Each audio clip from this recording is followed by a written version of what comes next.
Now, for more on the 2013 Somalia Conference, I am joined by my colleague Abdulaziz Osman, the Voice of America's Somali Service. Abdulaziz, now that the conference has concluded, how would you characterize it? Or to what extent, in your view, do you think, as some have suggested, that the London event was a major breakthrough for Somalia?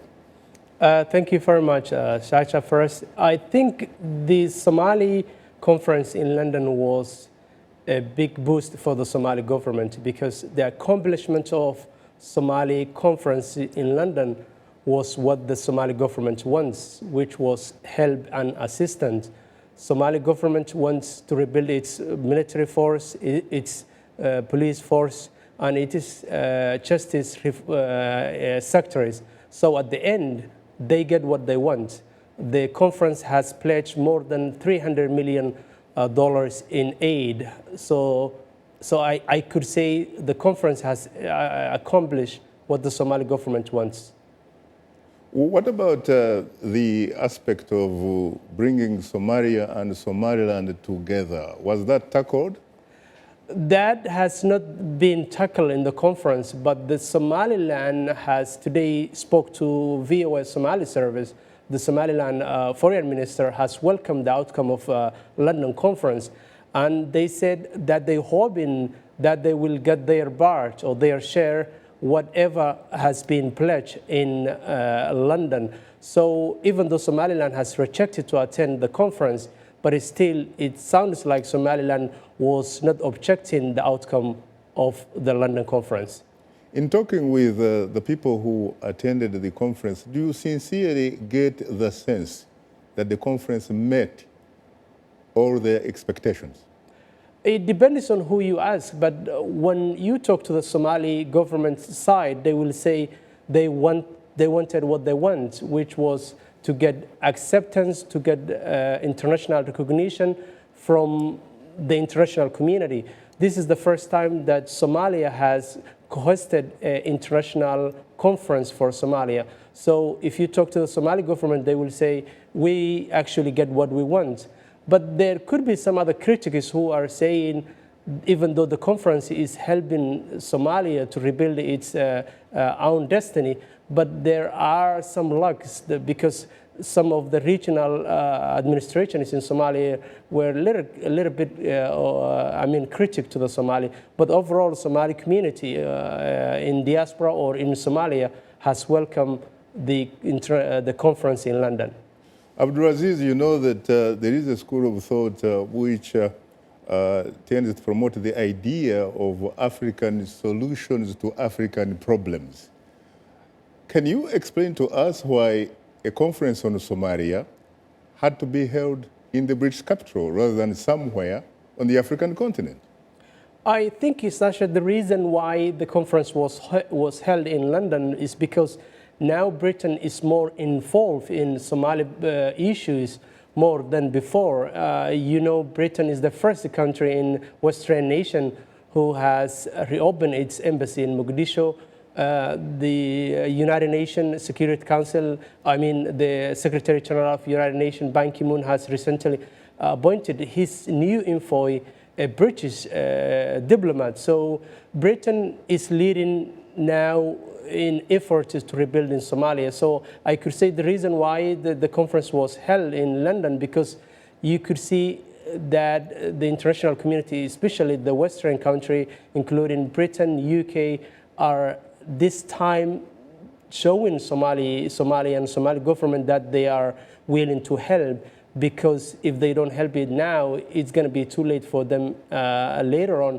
Because as you had the British Prime Minister yesterday said, failure to help rebuild Somalia this time will be actually disaster. So he said he wants, if they don't get help Somalia right now, that the Somalia would actually export terrorism and the other virus activities that was going on in the coast of Somalia. So the Britain and the international community, including Americans, are now trying to contain the problem in Somalia and to solve it this time, because there is a legitimate government, there is a permanent government. Somalia is not in a transition government right now. Somalia has a government, so now they're willing to deal with the Somali government. You talk about how the British have been the first to open an embassy in Mogadishu. But what about the fact that that probably couldn't have happened if it wasn't for the boots of the Ugandan soldiers, the Burundian soldiers, and the Kenyan soldiers?